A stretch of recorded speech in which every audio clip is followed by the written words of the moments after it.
So good morning guys. तो चलिए start करते हैं आज का नया महीना यानी कि 1 जून के इंपॉर्टेंट करंट अफेयर्स को। और आज का सबसे इंपॉर्टेंट प्रश्न ये रहा आपके सामने कि अभी 3 जून 2026 को कर्नाटक के नए मुख्यमंत्री के पद की शपथ कौन लेंगे। तो आंसर होगा डी के शिव कुमार। तो 3 मई को यानी कि परसों के दिन कर्नाटक के जो अभी तक उप मुख्यमंत्री रहे डी के शिव कुमार ये मुख्यमंत्री बन जाएंगे, मुख्यमंत्री पद की शपथ ले लेंगे। और किन का स्थान लेंगे? अभी तक जो मुख्यमंत्री थे सिद्धारमैया जी, जिन्होंने भी कुछ दिन पहले इस्तीफा दे दिया था। अब बात करें उन्होंने इस्तीफा क्यों दे दिया और जो उप मुख्यमंत्री हैं वो मुख्यमंत्री क्यों बन रहे हैं। एक्चुअली में 2023 में जब वहां पे कांग्रेस की सरकार है, तो 2023 में जब कांग्रेस की जीत हुई थी तब सीएम पद के लिए 2 उम्मीदवार थे, सिद्धारमैया जी और डी के शिव कुमार। तो उस समय पार्टी में यह तय हुआ था कि शुरुआत के 2.5 साल सिद्धारमैया मुख्यमंत्री रहेंगे, फिर बचे हुए जो कार्यकाल होगा 2.5 साल वो डी के शिव कुमार मुख्यमंत्री रहेंगे। तो अभी सिद्धारमैया जी का कार्यकाल पूरा हो गया, मतलब जो तय हुआ था 2.5 साल पूरे हो गए मुख्यमंत्री के रूप में।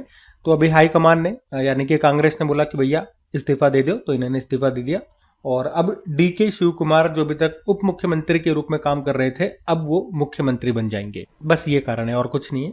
बाकी मैं आपको कर्नाटक लेकर के चलूंगा, लेकिन आप ये देखो अभी इन राज्यों में जो नए मुख्यमंत्री बने वो हम देखें तो मणिपुर के नए चीफ मिनिस्टर बने युमनाम खेमचंद सिंह, बिहार के नए मुख्यमंत्री सम्राट चौधरी, तमिलनाडु में नए मुख्यमंत्री जोसेफ विजय थलापति जिन्हें आप कहते हो, एक्टर है।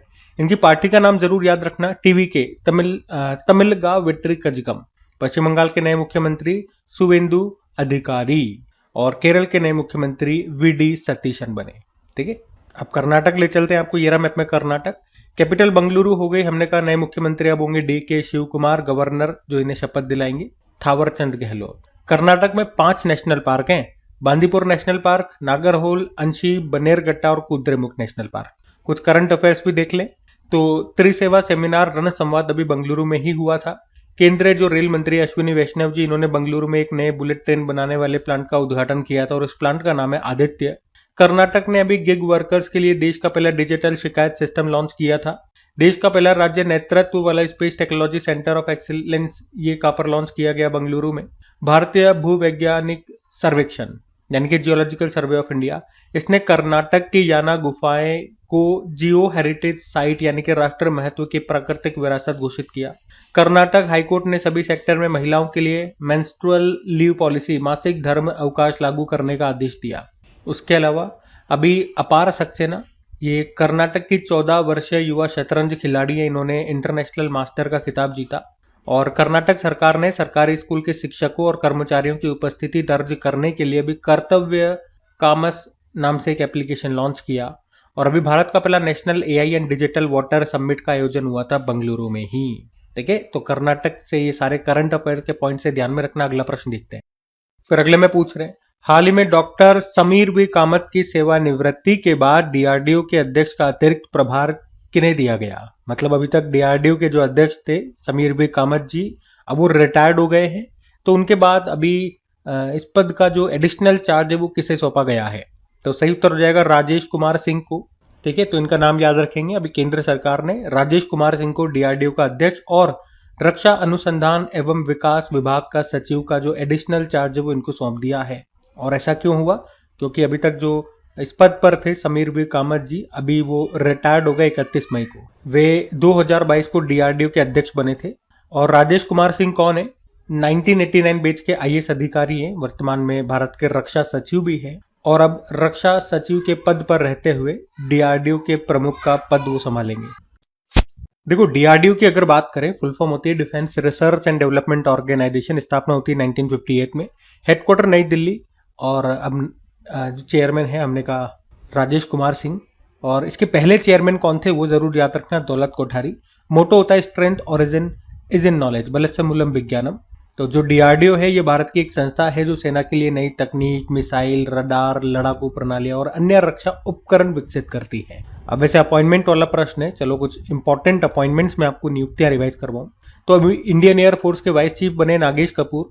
भारतीय महिला हॉकी टीम के नए कोच सोजर्ड मारिजने नीदरलैंड से हैं। भारतीय खाद्य निगम फूड कॉर्पोरेशन ऑफ इंडिया के सीएमडी रविंद्र कुमार अग्रवाल। चमड़ा निर्यात परिषद काउंसिल ऑफ लेदर एक्सपोर्ट के अध्यक्ष रमेश कुमार जनेजा। परमाणु ऊर्जा नियामक board atomic energy regulatory board के अध्यक्ष बने ए के बाला सुब्रमण्यम। नितिन नवीन पटना बिहार से हैं और बीजेपी के सबसे युवा राष्ट्रीय अध्यक्ष और 12वें नंबर के बने वैसे। नीति आयोग के नए सीईओ का एडिशनल चार्ज दिया गया नीति छिब्बर को। Institute of chartered accounts of India के अध्यक्ष प्रसन्ना कुमार, इंडियन आर्मी के वाइस चीफ धीरज सेठ। अच्छा देखो, यहाँ पे हमने एयरफोर्स और इंडियन आर्मी दोनों के वाइस चीफ पढ़ लिए। अब आप मुझे बताओ हमारी नौसेना के अभी नए वाइस चीफ कौन बने? अभी 2-3 दिन पहले ही हमने प्रश्न पढ़ा है।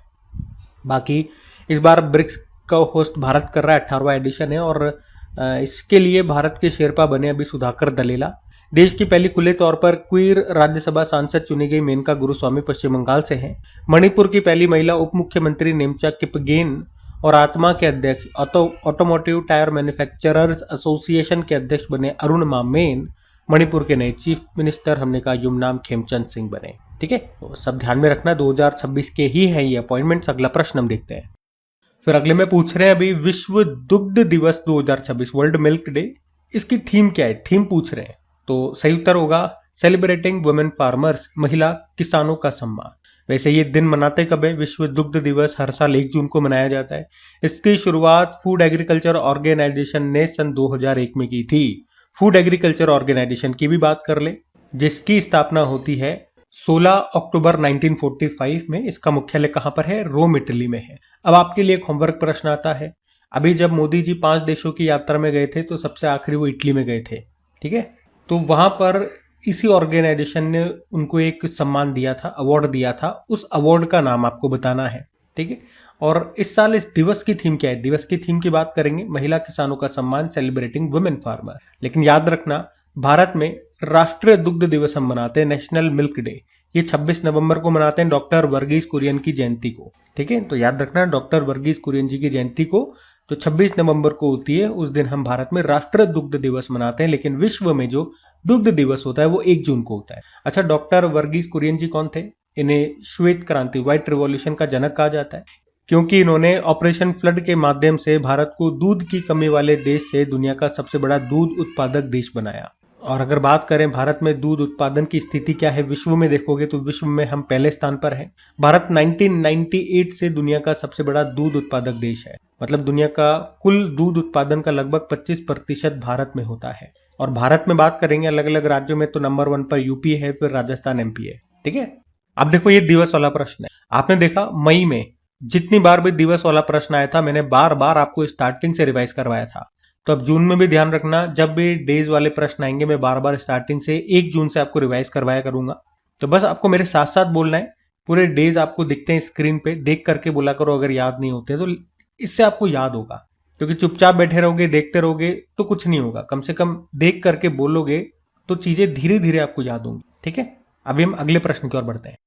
फिर अगले में पूछ रहे हैं, हाल ही में अभी 2026 में गोवा ने अपना कौन सा राज्य स्थापना दिवस मनाया? तो आंसर होगा 39वां। तो अभी 30 मई 2026 को गोवा ने अपना 39वां स्थापना दिवस मनाया, क्योंकि इसी दिन यानी कि 30 मई 1987 को गोवा भारत का 25वां राज्य बना था।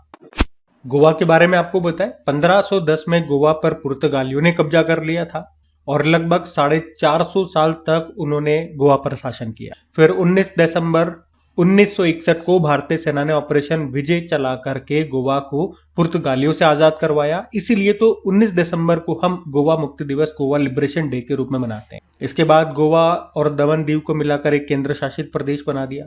फिर बाद में 30 मई 1987 को गोवा को पूर्ण राज्य का दर्जा मिला। इसीलिए गोवा 30 मई को अपना स्थापना दिवस मनाता है और इस बार 2026 को इसने 39वां स्थापना दिवस मनाया। गोवा की बात चल रही है तो सीधे गोवा ले चलते हैं आपको। ये रहा मैप में गोवा। कैपिटल पणजी हो गई जो कि मांडोवी नदी के किनारे है। मुख्यमंत्री है प्रमोद सावंत, गवर्नर है अशोक गजपति राजू। आपको बताए गोवा का भी तीसरा जिला कौन सा बना? कुशावती। अभी चौथा विश्व महासागर विज्ञान सम्मेलन भी हुआ था गोवा में। और वाटर जेट प्रोडक्शन और टेस्टिंग फैसिलिटी के साथ भारत दुनिया का तीसरा देश बन गया है। और ये फैसिलिटी कहां पर स्थापित की गई? गोवा में। गोवा केरल के बाद राज्य स्तरीय बर्ड एटलस प्रकाशित करने वाला दूसरा भारतीय राज्य बन गया। राष्ट्रमंडल संसदीय संघ भारत क्षेत्र जोन 7 सम्मेलन भी गोवा में हुआ था। मिस इंडिया 2026 का खिताब जीता है साध्वी सेल ने, ये गोवा से है। इस बार मिस इंडिया का ये जो टाइटल है 61वां संस्करण था, हुआ था भुवनेश्वर में। और एशिया कप ब्रिज चैंपियनशिप 2026 अभी 5वां एडिशन ये होगा अभी गोवा में ही। ठीक है, तो गोवा से ये सारे पॉइंट्स ध्यान में रखेंगे। अगला प्रश्न देखते हैं। फिर अगले में पूछ रहे हैं, अभी हाल ही में भारत का पहला स्वदेशी स्ट्रेटोस्फेरिक सुपर प्रेशर बलून जिसका नाम है विस्टा, इसे किस कंपनी ने लॉन्च किया? तो आंसर होगा red balloon aerospace private limited. तो अभी भारत की एक अंतरिक्ष स्टार्टअप कंपनी है red balloon aerospace private limited, Andhra Pradesh की कंपनी है ये, और इसी ने अभी मिशन सना के तहत विस्टा नाम का भारत का पहला स्वदेशी स्ट्रेटोस्फेरिक सुपर प्रेशर बलून को लॉन्च किया है। अच्छा, है क्या ये? बलून है, नाम से पता चल रहा है गुब्बारा होगा। ठीक है, तो एक विशेष प्रकार का उच्च ऊंचाई वाला ये गुब्बारा है, और इस गुब्बारे को अभी आंध्र प्रदेश के इंदिरा गांधी म्यूनिसिपल स्टेडियम विजयवाड़ा से छोड़ा गया आसमान में। ये पृथ्वी से लगभग 25 किलोमीटर ऊंचाई तक पहुंचा, जो सामान्य हवाई जहाजों से भी काफी ऊपर है। और इसकी खासियत क्या है कि ये सुपर प्रेशर बलून तकनीक पर आधारित है, मतलब ये दिन और रात के तापमान में बदलाव होने पर भी ये अपनी ऊंचाई को लंबे समय तक स्थिर रख सकता है, मतलब जिस ऊंचाई पे है वहीं पर रहेगा, और कई हफ्तों कई महीनों तक आसमान में रह सकता है। अब इसका उपयोग हम कैसे करेंगे? इस पर हम कई तरह के वैज्ञानिक उपकरण लगाएंगे जिनसे जैविक यानी कि बायोलॉजिकल प्रयोग किए जा सकते हो, नई प्रणोदन यानी कि प्रपल्शन तकनीकों का परीक्षण किया जा सकेगा, पृथ्वी की तस्वीरें और डेटा एकत्रित किए जा सकेंगे, कंप्यूटिंग और नेविगेशन तकनीकों की जांच की जा सके, क्योंकि ये गुब्बारा बलून ऊपर जाएगा और कई महीनों तक, इन्होंने कहा ना कई हफ्तों तक महीनों तक ये आसमान में ही ऊपर रह सकता है। और इस तरह से मतलब इस सफल प्रक्षेपण के बाद, इस सफल लॉन्चिंग के बाद भारत उन 5 देशों में शामिल हो गया जिनके पास स्वदेशी स्ट्रेटोस्फेरिक सुपर प्रेशर बलून तकनीक है। वो 5 देश कौन कौन से? अमेरिका, फ्रांस, जापान, चाइना और भारत। अच्छा, इसी तरह से स्पेस के सेक्टर में कुछ प्राइवेट हमारी कंपनियां हैं जिन्होंने अलग अलग तरीके से नाम किया है देश में अपना। कुछ उसी तरह के प्रश्न मैं आपको करवाता हूँ। जैसे भारत का पहला निजी सुपरसोनिक रेमजेट इंजन, तेज इसका नाम है, इसको अभी तैयार किया, इसको लॉन्च किया हाइप्रिक्स कंपनी ने, बंगलुरु का एक डिफेंस स्टार्टअप है। भारत का पहला सोचने वाला उपग्रह किसने लॉन्च किया? तो ये हैदराबाद का एक कंपनी है take me to space. Dhruva space ये प्राइवेट स्पेस कंपनी है जिसका मुख्यालय हैदराबाद में है, और ये स्पेस एक्स के फॉल्कन 9 रॉकेट के जरिए अपना पहला वाणिज्यिक कमर्शियल उपग्रह मिशन लॉन्च करेगा जिसका नाम होगा लीप 1। और भारत का पहला प्राइवेट तौर पर विकसित कमर्शियल ऑर्बिटल रॉकेट का नाम क्या है? विक्रम 1 है।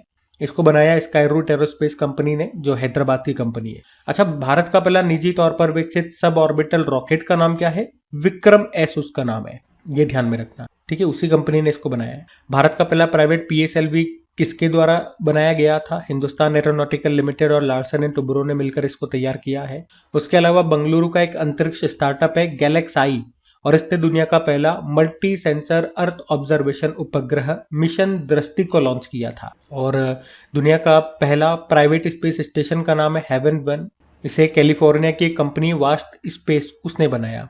उसके अलावा बंगलुरु का एक अंतरिक्ष स्टार्टअप गैलेक्स आई, जिसके ऊपर ही हमने बात की थी, इसने अभी दुनिया का पहला ऑप्टोसार सैटेलाइट मिशन दृष्टि लॉन्च किया। अच्छा, ये वही वाला प्रश्न है ना, मतलब उसे आप दुनिया का पहला multi sensor earth observation satellite कह दो, मिशन दृष्टि उसका नाम है, या इन्होंने बोला दुनिया का पहला ऑप्टोसार सैटेलाइट, नाम वही है मिशन दृष्टि। ऑप्टोसार मतलब क्या हो गया? ऐसा सैटेलाइट जो दिन में, रात में बादल हो रहे हो, बारिश हो रही हो, कोहरा हो रहा हो, तब भी साफ साफ तस्वीरें ये पृथ्वी की ले सकता हो, ये होता है ऑप्टोसार का मतलब। अच्छा, भारत की पहली स्पेस टेक यूनिकॉर्न कंपनी कौन सी बन गई है? ये इंपॉर्टेंट क्वेश्चन मार्क करना। स्काईरूट एरोस्पेस, जिसका मुख्यालय हैदराबाद में है। यूनिकॉर्न तो पता है ना, एक ऐसा स्टार्टअप जिसकी मार्केट वैल्यू, जिसका बाजार पूंजीकरण $1 बिलियन से ज्यादा का हो जाता है। ठीक है, तो ये सब बातें ध्यान में रखेंगे। अगला प्रश्न देखते हैं। फिर अगले में पूछ रहे हैं, हाल ही में श्यामलाल मीणा का निधन हो गया, वे किस खेल से संबंधित थे? तो आंसर होगा आर्चरी यानी कि तीरंदाजी। तो भारत के पूर्व तीरंदाज थे श्यामलाल मीणा, जिनका 61 वर्ष की आयु में निधन हो गया। वे कहाँ से बिलोंग करते थे? राजस्थान से, मतलब उनका जन्म हुआ था राजस्थान के बांसवाड़ा जिले के केवड़िया गांव में, और वे भारत के शुरुआती और प्रमुख तीरंदाजों में से एक थे। वे साधारण परिवार से होने के बावजूद शुरुआत में उन्होंने बांस के धनुष से, बांस का धनुष बना करके उससे प्रैक्टिस किया, और अपनी मेहनत से, अपनी लगन से राष्ट्रीय व अंतरराष्ट्रीय स्तर तक पहुंचे। आप सोचो, मतलब बांस का धनुष बना करके प्रैक्टिस करते थे, लेकिन उनमें डेडिकेशन इतना था, इतनी मेहनत उन्होंने की कि वो राष्ट्रीय नहीं अंतर्राष्ट्रीय स्तर तक पहुंचे। उनकी कुछ बड़ी उपलब्धियों की बात करें तो 1987 में उन्होंने लिम्बाराम और रजत हल्दर के साथ एशियाई तीरंदाजी चैंपियनशिप में कांस्य पदक ब्रोंज जीता था और ये भारतीय तीरंदाजी का पहला बड़ा अंतर्राष्ट्रीय पदक माना जाता है। और इस सफलता के कारण भारत ने 1988 सियोल ओलंपिक के लिए भी क्वालिफाई कर लिया था। बाकी श्यामलाल मीणा, लिम्बाराम और संजीव सिंह ये ओलंपिक में भाग लेने वाली भारत की पहली तीरंदाजी टीम का हिस्सा बने। और याद रखना अर्जुन पुरस्कार भी इनको मिल चुका है 1989, लेकिन हाल ही में निधन हो गया। अब निधन वाले कुछ और इम्पोर्टेंट व्यक्तित्व के बारे में आपको बताता हूँ जिनके हाल ही में निधन हुए। सारे इंपॉर्टेंट व्यक्ति हैं, जैसे भारतीय मूर्तिकार रामवी सुतार का निधन हो गया, 100 वर्ष की आयु में, महाराष्ट्र से थे। मेहर कास्टेलिनो 1964 में भारत की पहली मिस इंडिया का खिताब इन्होंने ही जीता था, मुंबई से थी। विनोद कुमार शुक्ल हिंदी साहित्यकार थे। अभी 2024 के लिए 59 नंबर का ज्ञानपीठ पुरस्कार इनको दिया गया था। ये अवार्ड पाने वाले छत्तीसगढ़ के पहले साहित्यकार थे। बांग्लादेश की पहली महिला प्रधानमंत्री खालिदा जिया का निधन हो गया। और मैंने आपको बताया है हर बार, बांग्लादेश के जो भी वर्तमान में नए प्रधानमंत्री बने थे तारिक रहमान, वो इन्हीं के बेटे हैं। पर्यावरणविद माधव गौडगिल का निधन हो गया, महाराष्ट्र से थे। पूर्व वर्ल्ड बिलियर्ड्स चैंपियन थे मनोज कोठारी का निधन हो गया, कोलकाता से थे। ब्रिटिश भारतीय पत्रकार बीबीसी और बीबीसी इंडिया ब्यूरो के पूर्व प्रमुख सर मार्क टली का निधन हो गया, भारत की आवाज के रूप में उनको जाना जाता था। पूर्व रेल मंत्री मुकुल रॉय का निधन हो गया, पश्चिम बंगाल से थे। डेविड जे फार्बर अमेरिकी थे, इंटरनेट का ग्रैंडफादर इनको कहा जाता है, निधन हो गया। सूरीनाम के पूर्व राष्ट्रपति चंद्रिका प्रसाद संतोखी का निधन हो गया, भारतीय मूल के थे। माउंट एवरेस्ट पर चढ़ने वाले पहले अमेरिकी थे जिम वेटेकर, इनका भी निधन हो गया। आशा भोसले जी का निधन हो गया। बताओ, ये कई पुरस्कार मिले थे, सब ध्यान में रखना, जैसे पद्म विभूषण 2008 में, दादा साहब फाल्के अवार्ड 2001 में। अच्छा, कर्नल सोनम वांगचुक का निधन हो गया, भारतीय सेना के बहादुर अधिकारी थे और लद्दाख का शेर इनको कहा जाता था। लिली दास मलिक ऑल इंडिया रेडियो की पहली असमिया महिला न्यूज रीडर थी, निधन हो गया। टेड टर्नर, इन्होंने दुनिया का पहला 24 घंटे 7 दिन चलने वाला एक न्यूज चैनल CNN शुरू किया था, निधन हो गया। और राजा रणधीर सिंह शूटर थे, निशानेबाज थे। 1978 में बैंकॉक एशियाई खेलों में ट्रैप शूटिंग में गोल्ड जीता था। ऐसा करने वाले वो पहले भारतीय निशानेबाज थे, लेकिन इनका भी अभी निधन हुआ। ठीक है, 2026 के इंपॉर्टेंट व्यक्तित्व के बारे में मैंने आपको सभी बताए जो न्यूज में थे और निधन हो गया इनका। ठीक है, अगला प्रश्न देखते हैं।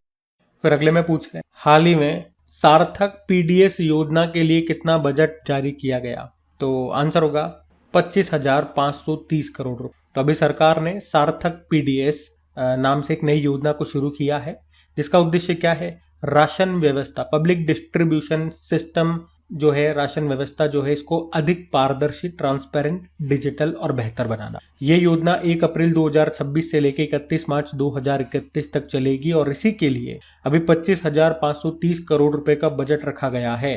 इससे 80 करोड़ से ज्यादा लोगों को लाभ मिलने वाला है। तो PDS क्या है? फुल फॉर्म मैंने आपको बताया, पब्लिक डिस्ट्रीब्यूशन सिस्टम, यानी कि सार्वजनिक वितरण प्रणाली, जिसके तहत गरीब या जरूरतमंद परिवारों को राशन की दुकानों से सस्ता या मुफ्त अनाज दिया जाता है। अब ये सार्थक PDS क्यों लाया गया? तो वर्तमान में ये जो राशन व्यवस्था है हमारी, उसमें कई तरह की समस्याएं हमें फेस करनी पड़ती है, जैसे कि राशन की चोरी हो जाती है, बीच में राशन वाले हेराफेरी कर लेते हैं, फर्जी राशन कार्ड बना लेते हैं लोग बाग, राशन उठाते हैं। इससे जो जिनको राशन जाना चाहिए वो गरीब छूट जाते हैं, उनको नहीं मिल पाता। राशन वितरण में देरी हो जाती है, जिस दिन मिलना चाहिए मिलता ही नहीं है। बाकी निगरानी की कमी, तो कई तरह की समस्याएं हैं, तो उन्हीं को दूर करने के लिए ये योजना लाई गई है। और आपको बता दूं कि राष्ट्रीय खाद्य सुरक्षा अधिनियम 2013 के तहत गरीब लोगों को कानूनी रूप से सस्ता या मुफ्त अनाज पाने का अधिकार है। बाकी one nation one ration card के बारे में हम पहले भी बात कर चुके हैं। इसके तहत लाभार्थी अगर अपने राज्य से दूसरे राज्य में चला जाता है तो वहां पर भी उसको राशन की दुकानों से राशन मिलेगा। यही है one nation one ration card. अब ये एक तरह की योजना है, सार्थक PDS योजना। ठीक है, अब कुछ और योजनाएं मैं आपको रिवाइज कराता हूँ। अभी दिल्ली सरकार ने नवजात शिशुओं के लिए अनमोल योजना शुरू की और मुख्यमंत्री अन्नपूर्णा योजना उड़ीसा ने शुरू की। मेघालय सरकार ने मुख्यमंत्री इंस्पायर योजना शुरू की, UPSC की जो तैयारी कर रहे बच्चे उनके लिए, प्री पास करो, मेंस पास करो, पैसा मिलेगा। और तेलंगाना सरकार ने प्रोजेक्ट संजीवनी नाम से एक योजना शुरू की है। स्टार्टअप कंपनियों की मदद के लिए सरकार ने कौन सी योजना शुरू की? Startup India fund of funds 2.0। Annapurna भंडार योजना पश्चिम बंगाल ने शुरू की, इसमें महिलाओं को हर महीने 3,000 रुपये मिलेंगे। पंजाब ने मेरी रसोई योजना शुरू की है, गरीब परिवारों को पोषण युक्त खाद्य किट दिए जाएंगे। आमा दीदी बहिनी बस सेवा ये शुरू की अभी हमारी राष्ट्रपति जी ने। कहाँ पर? सिक्किम में, सिक्किम के गंगटोक से इसको शुरू किया। आदर्श शहर समृद्धि योजना भी छत्तीसगढ़ में शुरू हुई। भांग की खेती को बढ़ावा देने के लिए ग्रीन टू गोल्ड पहल शुरू की। कहाँ पर? इसका उत्तर आप लोग देना, कहाँ पर शुरू हुई है। असम ने संस्कार शाला कार्यक्रम शुरू किया। इसमें 4 से लेकर 14 वर्ष तक के बच्चों के लिए है ये योजना। इसमें उन्हें अच्छे संस्कार दिए जाएंगे। मतलब मुख्यमंत्री सेहत योजना पंजाब में शुरू हुई है। 10 लाख का स्वास्थ्य बीमा मिलेगा भैया। राहवीर योजना को लागू करने वाला पहला यूनियन टेरिटरी पूछेंगे तो दिल्ली है, पहला राज्य पूछेंगे तो मध्य प्रदेश है। और होम स्टे योजना अभी राजस्थान ने शुरू किया था। ठीक है, तो ये सारे पॉइंट्स ध्यान में रखना। अगला प्रश्न देखते हैं। फिर अगले में पूछ रहे हैं, हाल ही में लॉन्च चीन के शेंजोउ 23 मिशन में शामिल ली जियायिंग किस देश की पहली महिला अंतरिक्ष यात्री बनी है? तो ये हांगकांग की है। तो अभी चाइना ने अभी 24 मई को अपना मानव अंतरिक्ष मिशन शेंजोउ 23 सफलतापूर्वक लॉन्च किया। ये मिशन लॉन्ग मार्च 2F रॉकेट से भेजा गया, जो लगभग 3.5 घंटे बाद जो चाइना का तियांगोंग स्पेस स्टेशन है वहां पहुंच गया। इस मिशन में 3 अंतरिक्ष यात्री गए थे। तो चाइना के हैं जू यांगजू और झांग जीवान, और एक हांगकांग से थी लाई काइंग। और ये हांगकांग की पहली महिला अंतरिक्ष यात्री बोल दो, या यूं ही बोल दो कि हांगकांग के पहले अंतरिक्ष यात्री थे, और उसमें भी एक महिला है ये। ठीक है, तो ऐसे बोलेंगे ली जियाइंग हांगकांग की पहली महिला बोल दो, या पहले नागरिक बोल दो जो कि अंतरिक्ष में गई है। दोनों तरह से उपलब्धि ये इन्हीं को मिली है, महिला के रूप में भी और पहले नागरिक के रूप में। और तियांगोंग स्पेस स्टेशन की बात करें, ये चाइना का खुद का उसका एक पर्सनल अंतरिक्ष स्टेशन है, जहाँ पे चाइना के जो वैज्ञानिक हैं वो जाकर के प्रयोग करते हैं, एक्सपेरिमेंट करते हैं। अब चाइना ने इसको लॉन्च किया, तो मैं आपको चाइना ले चलता हूँ। ये रहा मैप में चाइना। कैपिटल बीजिंग हो गई है, करेंसी है रेनमिन, भी प्रेसिडेंट है शी जिनपिंग। और एशिया की जो सबसे लंबी नदी है ना, यांगतीसी नदी है, याद रखना, ये चाइना में बहती है। और चाइना का जो एक शहर है शंघाई शहर, वो इसी नदी के किनारे है। चीन का शोक कहा जाता है हुआंगहो नदी को, येलो रिवर भी इसको कहा जाता है। कुछ करंट अफेयर्स के प्रश्न हम रिवाइज कर लें चाइना से। तो अभी YJ-20 एक हाइपरसोनिक एंटीशिप मिसाइल है। अभी इसका सफल परीक्षण किया था चीन ने। इसी का दूसरा नाम ईगल स्ट्राइक 20 भी है। चाइना ने अगले 5 सालों में space based AI data centre बनाने की घोषणा की है। अभी चाइना में भारत के अगले जो एम्बेसडर राजदूत नियुक्त हुए थे, उनका नाम है विक्रम दोर्रेस्वामी। चीनी वैज्ञानिकों ने एक ऐसी नई तकनीक बनाई है जिसे जीरो कार्बन डायरेक्ट कोल फ्यूल सेल कहा जाता है। मतलब कोयला जलाने की जरूरत नहीं है, कोयले से उस बैटरी में आप कोयले को डालो और डायरेक्ट बिजली बनेगी, धुआं कुछ नहीं निकलेगा। और चीन ने एटलस नाम से एक स्वार्म ड्रोन सिस्टम लॉन्च किया। मतलब ये एक चलता फिरता ड्रोन कंट्रोल सिस्टम है। और अभी जो थॉमस कप और उबेर कप 2026 हुआ, कहाँ पर? डेनमार्क में। डेनमार्क ने होस्ट किया था। बैडमिंटन का ये टूर्नामेंट होता है, याद रखना। थॉमस कप को जीता चाइना ने फ्रांस को हरा के, और उबेर कप को जीता है साउथ कोरिया ने चाइना को हराकर। चाइना ने जातीय एकता कानून एथनिक यूनिटी लॉ को पारित किया। वित्त वर्ष 2025-26 में चाइना अमेरिका को पीछे छोड़कर भारत का सबसे बड़ा व्यापारिक साझेदार बन गया। और यूरोप की अंतरिक्ष एजेंसी ने किसके सहयोग से स्माइल मिशन लॉन्च किया? तो आंसर होगा चाइना। ठीक है, तो चाइना से ये सारे लेटेस्ट करंट अफेयर्स के प्रश्न ध्यान में रखना। अगला प्रश्न देखते हैं। फिर अगले में पूछ रहे हैं, हाल ही में भारत की राष्ट्रपति द्रौपदी मुर्मू जी ने अभी किस पुलिस बल को राष्ट्रपति का निशान प्रदान किया?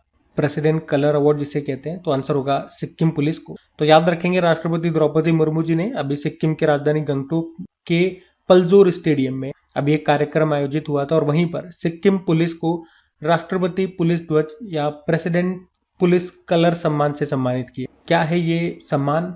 राष्ट्रपति का निशान या प्रेसिडेंट पुलिस कलर जिसको कहते हैं। तो ये किसी पुलिस या सैन्य बल को दिया जाने वाले सबसे बड़ा और प्रतिष्ठित सम्मान होता है। इसे निशान कलर भी कहा जाता है। ये सम्मान उत्कृष्ट सेवा, वीरता, अनुशासन और जनसेवा के लिए दिया जाता है। और ये सम्मान मिलने के बाद उस पुलिस बल के जो अधिकारी होते हैं वो अपने वर्दी पर एक विशेष प्रतीक चिन्ह लगा सकते हैं। सिक्किम पुलिस को क्यों मिला ये सम्मान? क्योंकि उन्होंने राज्य में शांति, सुरक्षा और कानून व्यवस्था बनाए रखने, लोगों की मदद करने और अपनी ईमानदारी और अनुशासित सेवा के लिए उत्कृष्ट कार्य किया, और उसी के लिए इनको ये सम्मान मिला। आपको ये भी बता दूं, सिक्किम पुलिस ये सम्मान पाने वाली भारत की 15वीं राज्य पुलिस फोर्स बन गई है। और पूर्वोत्तर भारत में देखोगे तो तीसरी पुलिस फोर्स बन गई है जिसे ये सम्मान मिला है। ठीक है, अब सिक्किम की बात हो रही है तो आपको बताइए, सिक्किम ले जाएंगे आपको। ये रहा मैप में सिक्किम। कैपिटल गंगटोक है, मुख्यमंत्री हैं PS गोले, प्रेम सिंह तमांग के कहते हैं। गवर्नर है ओम प्रकाश माथुर। अब यहाँ से कुछ करंट अफेयर्स आपको रिवाइज करा रहा हूँ, ध्यान से सुनना। सिक्किम देश का पहला राज्य बन गया जिसने औपचारिक विश्राम अवकाश योजना शुरू की। नारी अदालत और आमा सशक्तिकरण योजना यहाँ शुरू हुई। और सिक्किम के 2 वाद्य यंत्र हैं जिनको अभी जीआई टैग मिला था, जिन्हें लेप्चा वाद्य यंत्र कहते हैं। एक है तुंगबुक 3 तार वाला वाद्य यंत्र है, और एक पुंगतोंग पलित बांस से बनी हुई बांसुरी। पाक्योंग हवाई अड्डा ये सिक्किम का एकमात्र और भारत का 100वां चालू हवाई अड्डा है। अभी न्यूज में था क्योंकि इसका नाम बदलकर त्रिलोचन पोखरेल हवाई अड्डा कर दिया। भारतीय आर्किड महोत्सव 2026 का आयोजन हुआ था सिक्किम के पाक्योंग जिले में। कुछ और भी हैं प्रश्न, जैसे भारतीय सेना ने ऑपरेशन हिम सेतु नाम से एक बड़ा बचाव अभियान चलाया था सिक्किम में। देश की पहली पेपरलेस न्यायपालिका वाला राज्य बना सिक्किम। उल्हास पहल के तहत भारत का 5वां पूर्णतः साक्षर राज्य बन गया है सिक्किम। और यूनेस्को और सिक्किम सरकार मिलकर एक खास तरह के पुराने पुलों का अध्ययन कर रहे हैं जिन्हें रूसोम या बेत का पुल कहा जाता है। ये आपको कंचनजंगा बायोस्फीयर रिजर्व में मिलेंगे, जिन्हें लेप्चा समुदाय के लोग बनाते हैं। और अभी हमने पढ़ा कल ही परसों ही द्रौपदी मुर्मू जी ने ही गंगटोक में महिलाओं के लिए खास आमा दीदी बहिनी बस सेवा को शुरू किया। इसी को पिंक सिटी रनर भी कहा जाता है, एक तरह की महिला विशेष बस सेवा है ये। ठीक है, तो सिक्किम से ये सारे करंट अफेयर्स के लेटेस्ट प्रश्न है, ध्यान में रखना। अगला प्रश्न देखते हैं।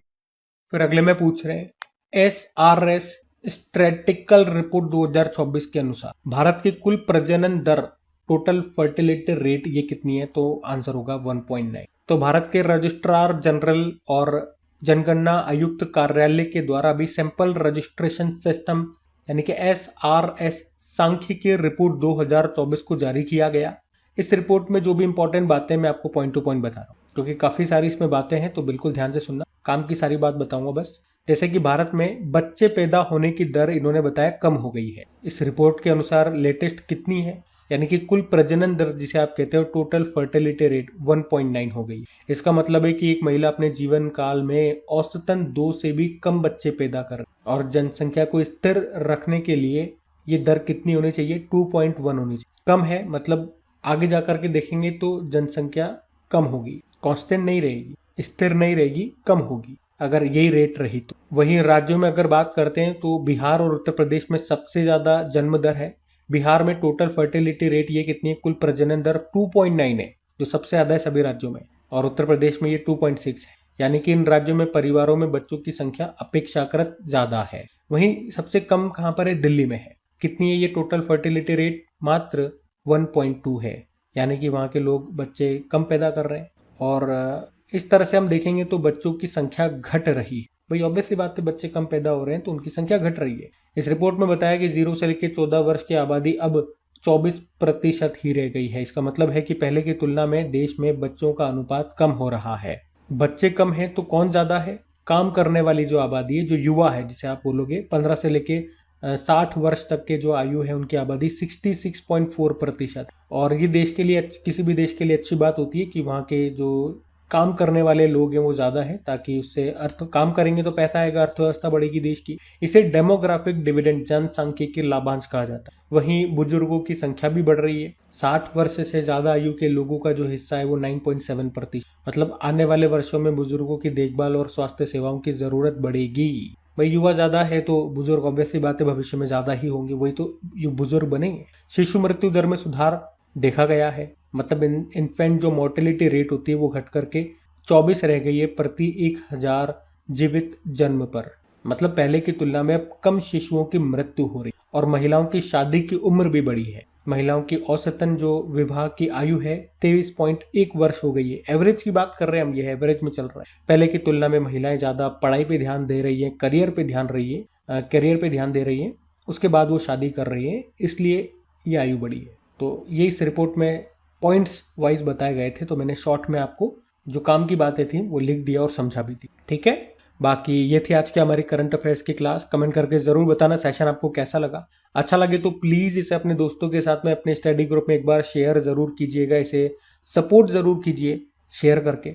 बाकी वीडियो को लाइक नहीं करा तो लाइक जरूर कीजिएगा। और इनकी PDF आपको डेली मिल जाती है, प्रैक्टिस के लिए क्विज आपको मिल जाती है। कहाँ पर? अपनी क्रैक एग्जाम एप्लीकेशन में, जिसका लिंक नीचे डिस्क्रिप्शन बॉक्स में गिवन है। बाकी चलो अभी कल के करंट अफेयर्स का हम क्विक रिवीजन कर लेते हैं और फिर सेशन एंड करते हैं। तो कल पहला प्रश्न पूछा था कि आदर्श शहर समृद्धि योजना को किसने शुरू किया, तो आंसर होगा छत्तीसगढ़ ने शुरू किया है। फिर पूछा कुशमैन एंड वैकफील्ड के अनुसार एशिया पैसिफिक में डेटा सेंटर के मार्केट में भारत को कौन सा स्थान मिला, दूसरा स्थान मिला है। और संयुक्त राष्ट्र ने किसे संघर्ष संबंधी यौन हिंसा निगरानी सूची में शामिल किया, रशिया और इजराइल को। फिर पूछा था कि भारतीय नौसेना के अभी 48वें वाइस चीफ कौन बन गए, तो अजय कोचर बन गए। केरल सरकार के द्वारा शुरू की गई प्रोजेक्ट जीरो पहल का मुख्य उद्देश्य क्या है, राज्य को भ्रष्टाचार मुक्त बनाना है। फिर आपसे पूछा गया किस राज्य की पुलिस ने अभी ऑपरेशन शील्ड नेट नाम से एक विशेष अभियान शुरू किया, तो आंसर होगा तमिलनाडु ने। फिर पूछा हिंदी पत्रकारिता दिवस मनाया गया, तो आंसर होगा 30 मई को। फिर पूछा भारत का पहला महिलाओं के नेतृत्व वाला सौर ऊर्जा संयंत्र किस राज्य में शुरू किया गया, तो ये किया गया तेलंगाना में। फिर पूछा स्लोवेनिया के नए प्रधानमंत्री बनेंगे कौन, जानेज जंसा। बाकी चलो कल का भी होमवर्क प्रश्न देखते हैं और सेशन एंड करते हैं। तो बॉर्डर रोड ऑर्गेनाइजेशन के नए डायरेक्टर जनरल बने थे, उनका नाम पूछा था आपसे, तो आंसर होगा हरपाल सिंह। आप सभी ने प्रश्न का बिल्कुल सही उत्तर दिया। अब ये रहा आज का आपका होमवर्क प्रश्न।